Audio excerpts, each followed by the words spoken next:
Bonjour à tous, Bonjour.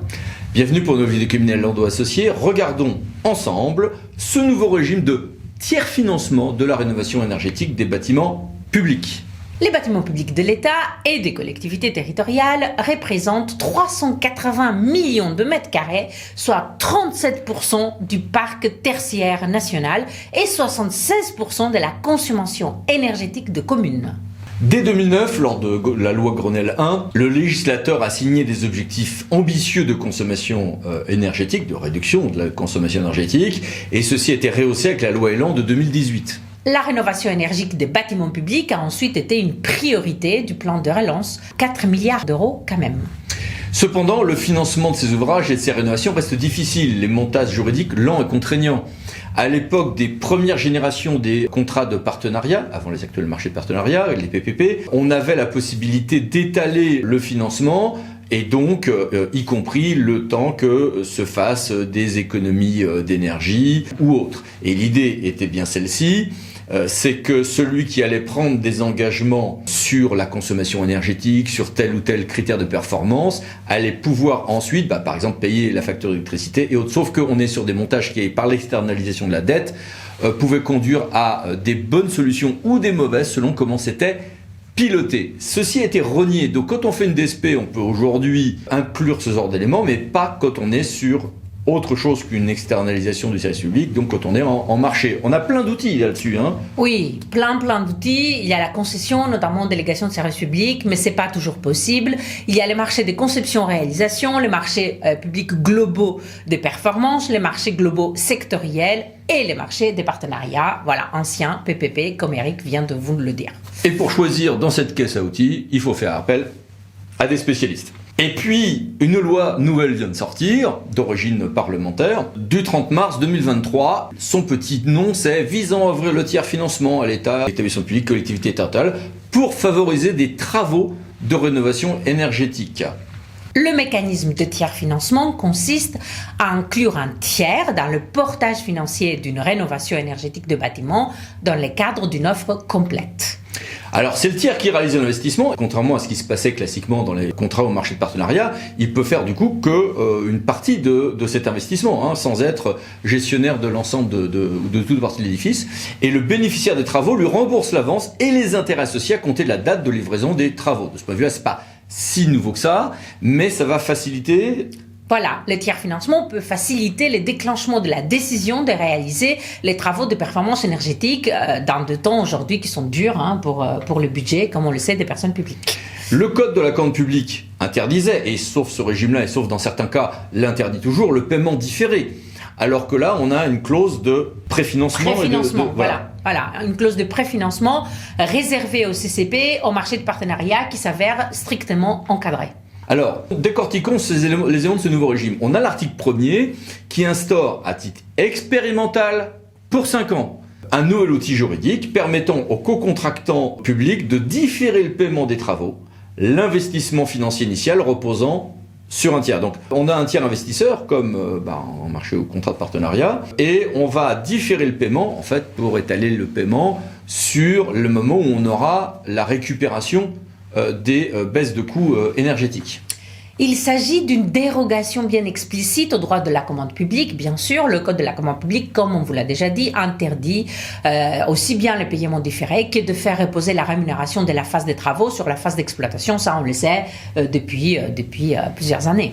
L'objectif est donc de permettre aux acheteurs du public de financer partiellement leurs travaux de rénovation énergétique grâce aux futures économies d'énergie. Le régime, comme Eric vient de le dire, est expérimental sur 5 ans avec des possibles contrats portant sur plusieurs bâtiments sous réserve que le suivi, bien sûr, soit bâtiment par bâtiment. Ces contrats peuvent être conclus pour la prise en charge des travaux prévus à l'article dernière alinéa 22, 24, 34 du CGCT, donc dans le cadre de la mise en œuvre d'un plan climat, air, énergie territorial pour leurs membres préparé par le PCI. Pour le calcul maintenant de la rémunération du titulaire, le marché global de performance précise les conditions dans lesquelles sont pris en compte et identifiés les coûts d'investissement, notamment le coût d'études, de conception, voilà, toute la phase initiale, le coût de fonctionnement, notamment le coût d'entretien, de maintenance et de renouvellement, bien sûr, des ouvrages, le coût de financement, ça nous rappelle, tout ceci, ça nous rappelle bien sûr le dispositif de contrat de partenariat, des marchés de partenariat aujourd'hui, et les cas échéants, le revenu issu de l'exercice d'activités annexes ou de la valorisation du bâtiment. C'est vraiment quasiment le copier-coller. On retrouve ce qu'on a bien connu voilà. en un certain temps, mais avec quelques contraintes en moins. Mais on va voir qu'on retrouve des éléments des contrats de partenariat, aujourd'hui marché de partenariat, y compris dans la phase de passation. Par dérogation avec ce qui est prévu donc par le Code de la commande publique, le sous-traitant direct, bon, évidemment, ça va souvent être un établissement financier en réalité, est payé pour sa part du marché dont il assure l'exécution dans les conditions de la loi sur la sous-traitance. Et puis, on a des documents budgétaires, c'est ça ? Voilà. Et donc, pour l'application de certains articles du Code général de collectivité territoriale, les documents budgétaires sont accompagnés d'une annexe retraçant l'ensemble des engagements financiers de la collectivité ou de l'établissement public résultant de contrats de performance énergétique signés dans des conditions prévues au présent article et d'une annexe retraçant la dette très importante de la collectivité. Assez donc classique. Là aussi, on retrouve ce qu'on avait autrefois en contrat de partenariat, aujourd'hui un peu différent en marché de partenariat, avec un contrat avec le financier, un différé de paiement au fil de l'exploitation pour certaines dépenses, pour se récupérer sur les économies. L'article 2 est intéressant aussi, notamment son grand 2. Voilà, donc un marché, qu'est-ce qu'il nous dit cet article ? Un marché global de performance peut être conclu pour la réalisation d'une opération répondant aux besoins d'une autre personne morale de droit public ou de droit privé en vue de l'exercice de ses missions. Et dans ce cas-là, il y a une convention qui est signée entre l'acheteur et la personne morale pour le besoin de laquelle le marché global de performance est conclu. Ce qui peut être souple, on peut penser à des montages notamment intercommunaux intéressants pour les membres dans ce cadre-là. Avec là aussi la possibilité de groupement avec mandataire côté acheteur public. Et quand on fait un groupement avec un mandataire côté acheteur public, il y a même l'expression de transfert de compétences qui est utilisée. Donc le mandataire a vraiment toute compétence pour agir. Classiquement, tout commence par une étude préalable, bien sûr, avec d'autres arguments à développer en su de l'intérêt du paiement différé. Bien évidemment, ça c'est aussi assez classique. Et voilà, on retrouve ce qu'on connaît bien, avec une étude de soutenabilité budgétaire. Voici à l'écran quelques détails. Et avec consultation d'un organisme expert, comme pour le marché de partenariat. Puis la procédure qui suit, qu'on va passer rapidement, donc on va avoir une phase de lancement avec autorisation des autorités administratives compétentes, très bien, ça c'était pour l'État, et pour les collectivités, on a une étude de soutenabilité budgétaire et l'étude préalable qui sont présentées à l'Assemblée délibérante, qui se prononce, classique. Et pour les autres acheteurs, l'étude préalable, l'étude de soutenabilité budgétaire et les avis sur celle-ci sont présentés à l'organe décisionnel, quel qu'il soit, qui se prononce sur le principe du recours à un tel contrat, à un marché global de performance. L'acheteur peut prévoir que les modalités de financement indiquées dans l'offre finale présentent un caractère ajustable. C'est très important parce que ça permet de fixer dans le DCE une base, mais que ces éléments puissent être négociés pour faire appel aux bonnes idées d'ingénierie financière des différents candidats, sous réserve que ça ne remette pas en cause les conditions de mise en concurrence, que ça ne soit pas le coût global du contrat, oui, ça, bien sûr. Le soumissionnaire auquel il est envisagé d'attribuer le contrat présente le financement définitif dans un délai qui est fixé, bien sûr, par l'acheteur. Et à défaut, le marché ne peut pas lui être attribué. Le soumissionnaire dont l'offre a été classée immédiatement après, c'est lui qui est choisi finalement. Donc, les autorités administratives compétentes autorisent la signature du marché global de performance par l'État et ses établissements publics dans des conditions qui seront fixées, qui sont fixées par voie réglementaire. Donc, quand on est du côté État, les procédures finales seront donc à fixer par voie réglementaire.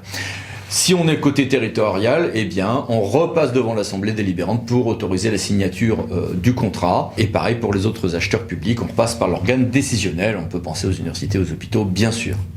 Alors, assez classique aussi, la durée de ce contrat est déterminée en fonction de la durée d'amortissement des investissements.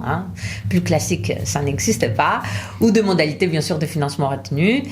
Mais bon, il ne faudra pas que les modalités de financement dépassent la durée d'amortissement ou de retour sur l'économie des biens, bien sûr. Bien sûr, et une fois signés, ces marchés et leurs annexes sont communiqués à l'organisme expert qui est mentionné dans le Code de la commande publique et les informations et documents communiqués ne sont utilisés qu'à des fins de recensement, bien sûr.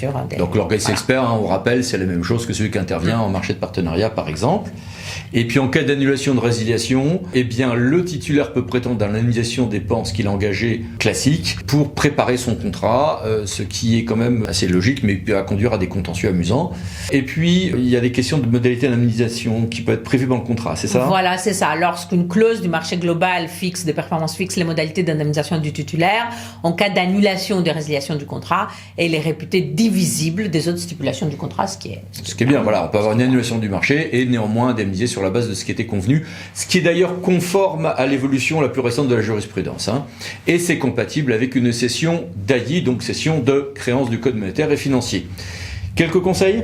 Alors, quelques conseils. Évidemment, c'est de bien réfléchir et de faire un audit pour savoir si c'est le contrat qu'il vous faut, si c'est vraiment celui-là qu'il faut mettre en œuvre. Bien sûr, bien réfléchir pour bien le rédiger, ce contrat-là. C'est toujours très important pour l'exécution de chaque contrat, comme pour celui-là aussi, de bien le rédiger, de bien le réfléchir en amont et de faire appel à des gens compétents, surtout sur le point de vue financier, n'est-ce pas, Eric? C'est comme pour les contrats de partenariat. C'était à la mode, ensuite ça a pu être à la mode. En fait, il y a des cas où c'était une très bonne solution et d'autres non.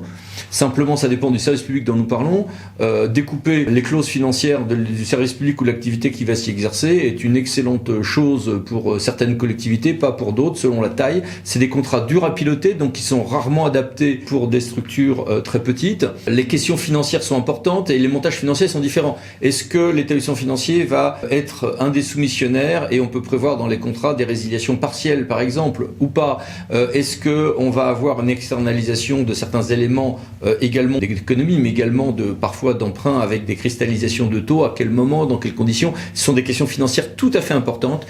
On va reparler dans 5 ans, et dans 5 ans, on aura le même débat que pour les contrats de partenariat. Certains diront c'est bien, d'autres c'est pas bien. Ça dépend des cas, ça dépend du service public ou de l'activité ou du bâtiment que vous avez à faire. Si vous êtes sur un montage en DSP, peut-être qu'une bonne concession sera préférable. Si vous êtes sur, par exemple, votre centre technique municipal ou autre, là, ça peut être tout à fait intéressant. Mais il faut regarder les clauses financières, il faut regarder qui paiera la facture d'électricité, parce que si on a une économie d'énergie, c'est peut-être pas idiot d'externaliser le paiement de la facture d'électricité. Le diable se niche dans les détails. Il faut regarder et ne pas céder aux effets de mode. Ça peut être très bien, ça peut ne pas être bien, à regarder au cas par cas. À bientôt. À bientôt. Merci. Pensez à vous abonner. À bientôt pour d'autres vidéos. Au revoir.